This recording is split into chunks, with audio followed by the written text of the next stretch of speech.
Ça fait plus de 30 ans que la Belgique n'avait plus connu ça. Le vent va donc souffler très fort demain. Les rafales pourraient atteindre 120 km/h dans l'intérieur des terres et même 150 à la côte. Mieux vaut donc se tenir prêt et prendre certaines précautions. Mathieu Langer avec David Muller et nos différentes équipes en région.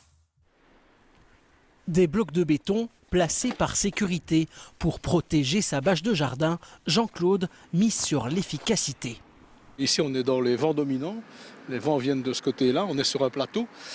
Et alors déjà ce matin, ça avait déjà pas mal bougé. Un peu plus loin, il n'a pas oublié son mobilier et ce trampoline protégé du vent à sa façon. L'eau de pluie qui s'est accumulée sur la surface là, présente un certain poids et donc ça empêche la bâche de se soulever, quoi. À quelques heures de la tempête Eunice, prenez vos précautions. Rentrez vos animaux domestiques, puis fermez portes et fenêtres. Dans cette caserne, les tronçonneuses sont prêtes. Place au dernier conseil. Des paraboles, les panneaux photovoltaïques, les toitures, les tuiles et ardoises pourraient très bien s'envoler. Donc c'est le moment de vérifier s'il n'y a pas l'une ou l'autre chose qui serait en danger, qui poserait problème. Depuis hier, plusieurs parcs sont aussi fermés au public. On a les arbres, les poteaux d'éclairage, tout ça peut par grand vent être des objets menaçants. Donc c'est pour ça qu'on préfère que par cette période, les gens restent chez eux et se posent le temps de la tempête.